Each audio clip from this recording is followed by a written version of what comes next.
The Vancouver Canucks make a sneaky signing by bringing in forward Sammy Blais on a one-year contract. We're going to break down this contract and his possible impact moving forward with the Canucks later on this episode. But before we do, I just want to give a huge shout out to the sponsor of this video today, which is Fume.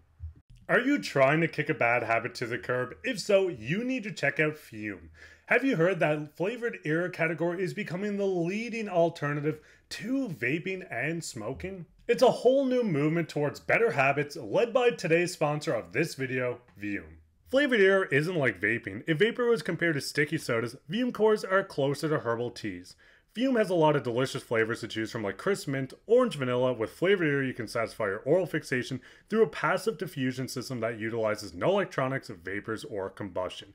Fume has been backed by doctors in the US, and the company continues to invest in third-party studies to ensure the safety of their products. My favorite thing about Fume is the delicious flavor cores, especially the crisp mint, that you can use anywhere, at home, work, on the go, anywhere you want to use this you can. Fume has served over 300,000 customers, and you can be the next success story. Slip it on to the mouthpiece for a warmer, soother feel. It's also chewable for those who love to fidget, and it's also reusable. Head to tryfume.com, that's tryfum.com, and use code DIGEST or the QR code on the screen right now to get your free Fume topper when you order your first journey pack today. Shout out Fume for sponsoring this video once again, but let's hop straight into the first topic today, which is Canucks sign Sammy Blais. Now, if you've been on social media at all, you did see that the Canucks PR put out on Twitter or X, whatever it is nowadays, that the Canucks general manager Patrik Allvin announced that Sammy Blais has signed a one-year contract with the Abbotsford of the AHL, and he also was invited on a PTO to training camp for the Vancouver Canucks. Now, the first thing with Sammy Blais is he didn't have quite a productive season with the St. Louis Blues last year. In 53 games, 1 goal, 6 assists for 7 points, 33 shots, and you can kind of pause and look through this, playing under 10 minutes time on ice. Now, the big thing with Sammy is he is a recent Stanley Cup champion, winning with the St. Louis Blues in 2018-19. We've seen the most productive season for Blais coming in 2022-23, where he put up 20 points in 31 games, 9 goals, and 11 assists. Now, the biggest thing with Sammy is he almost fits this Tocchet system perfectly, and by that, I mean he hits like a truck. When you look at 22-23, that's the highlighted section of this screenshot, he had 238 hits. You can see every season after that he put up 119 hits, 119 hits. That was split between the Rangers and St. Louis, and 194 hits this past year with St. Louis.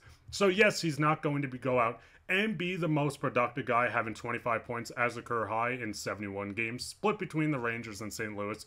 But Griffin, just looking at a guy like Blais, what's your thoughts on his impact coming in and maybe just being another physical force?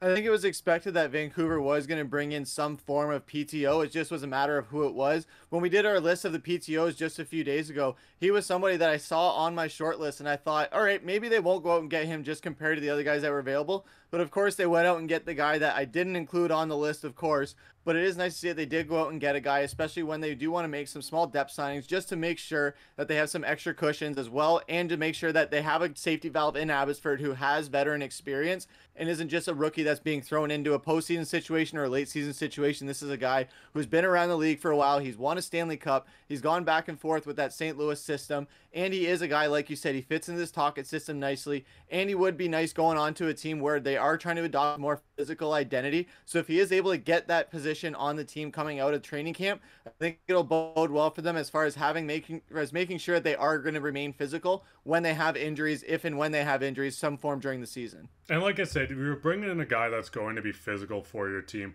When you're looking at the time on ice, he has never played over 30. Well, sorry, he played 14 minutes and 36 seconds, being his high with St. Louis just last season, or the season prior, I should say. So having a guy that's going to come in, not be a guy that's going to score a lot of goals for you, not a guy that's going to play on the power play, not a guy that's really going to play any special teams, but a guy that can kind of fill out this lineup, a guy you can bring in against 7-game series against hard-nosed teams. We've seen how daunting it was to play the Nashville Predators last year. Sure, was a guy that almost haunted this team. Thank God they picked him up. But having guys that can be physical, guys that can change the aspect of game over 7 games, wear and tear is a big thing after playing 82 games, going into a 7-game series, and it really does get into where does Blais fit within this team. Now, the biggest thing is you're looking at this team, and like I said, this is not our lines. I've said it before. This is what Daily Faceoff kind of has projected on what they're going to run this next season. But I think a guy like Blais, if signed on a 2-way contract, right now he is on just an AHL contract, but on a 2-way contract, he can fit perfectly on this 4th line if a guy like Sherwood goes down. If you see a guy like Dakota Joshua go down again, a guy that was huge for them, physical and scoring goals, you could see Sherwood maybe moved up in the lineup and bring a guy like Blais in. Yes, this kind of does push back some of the young prospects, Jonathan Lekramaki and other players within the Abbotsford system. But having a guy with experience, a guy that has won a Stanley Cup, I do think he fits perfectly. And Griffen, just having a look at this lineup, is there anywhere you'd like to see Blais if an injury happens? I like what you said there about having him replace Joshua if there is an injury. We saw where Joshua did have an injury last season, went from being the league leader in hits to dropping down to the top 10 by the end of the season. So if you have a guy like Blais where he can step into that role if Joshua goes down, or Sherwood, like you said, it does make sure that line does remain a little bit physical and has someone who can tilt the ice, like you said, and try to shift those momentums where he's not going to put up points, but he's going to lay the body and make sure that the puck gets loose and that someone can jump on it and just get a goal really quickly. So I do think that's a nice fit for him there, but ideally on that 4th line where he won't be a liability to anybody on the top producers, I think that's a big key. Like you said with Sherwood, I think that's a perfect spot for him to fit on that 4th line, especially with Danton Heinen. It's not our best line, of course. That's why it's the 4th line, but I think it is a line where he can fit in nicely, especially coming off a line where Joshua's coming off the ice. He's going back on, so at least where you have your least productive line or your 2 weakest lines, as some might say, you could have a chance to make sure that you do maintain that physicality for at least 2 straight lines before you put your top dogs back out there. And that's the biggest thing. Obviously, you want guys that are going to produce all over the score sheet, but looking at the top 6, that's where you have players like Pettersson, JT Miller, Boeser, Sprong, DeBrusque. These guys are going to put up points for you. You need guys that are going to be physical, going to be hard to play against. Yes, you can't win a game 0-0, but it's going to help if you wear and tear down a lot of players, especially in the postseason. I mean, we've seen so many players deal with injuries, especially the Canucks going through the playoffs. So if you're on the latter end where you're going to be more physical than other teams, hem people in, lay big hits, and make sure people aren't at 100% on their next shift, this does add a lot of value. Now, looking at a guy like Blais, do I expect him to make the Canucks straight out of the gate? Probably not. I do think he does sign a 2-way contract after the PTO. But looking at Abbotsford, looking at this young forward core, the oldest guy kind of put on Abbotsford right now is Nathan Smith at the age of 25. You can work your way down and see Josh Bloom is only 21. Arshdeep Baines is only 23. Jonathan Lekramaki is only 20 years old.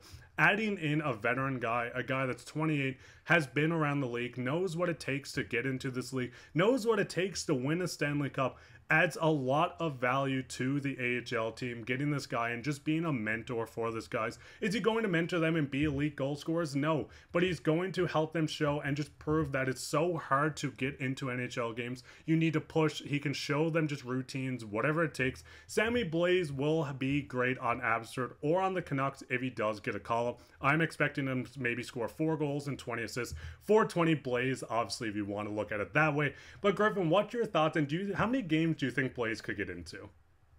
As far as Vancouver, I could see him maybe getting like 10 or 20 games in, but I think the big thing, like you said, is that Abbotsford contract and him playing there. I think that's going to be the biggest part, where you have that veteran guy who's been around the league for a while, who's coming to this Abbotsford team, who is fairly young for the most part. So if he is able to be that mentor for Jonathan Lekramaki, especially if he's not going to be, if they're the young guns are the guys that are scoring, and he's just that mentor and just the glue that is able to hold this team together. Maybe not the full glue, but he is going to be a piece of it. I think that'll be nice for the development of these prospects as they get ready to be more NHL ready and make that jump to the Vancouver Canucks. I think he'll be great along with Manny Malhotra and lots of other players where they are part of this coaching staff. And now you have a player who's been around for so long that he might as well be almost like a player coach, where he's seen a thing or two, so he knows what to show these guys. And I think he's going to go a long way towards helping their development for sure. And the biggest thing is to see how training camp goes. Blais might stay on his AHL contract, or they might show some talent out of him and sign him to a 2-way or an NHL deal. What would you guys' thoughts on the Blais signing? What do you expect out of him? Do you think he's going to be perfect on Abbotsford, or do you think he could be a sneaky pickup for the Canucks at the end of the season? Let us know down in the comments, but speaking on comments, we'll get in everyone's favorite topic, which is comment of the day.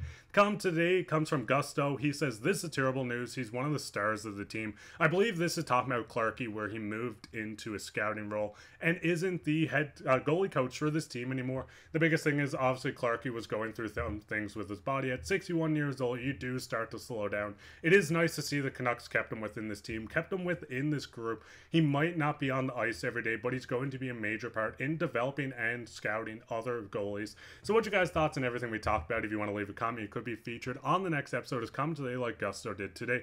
Way down there, leave a like, subscribe, share this with your friends, and make sure to check out Fume. They were sponsors of this video, and they're an awesome company, so make sure to check them out. But I've been your host, Mark Pye, with my co-host, Griffin. Take care.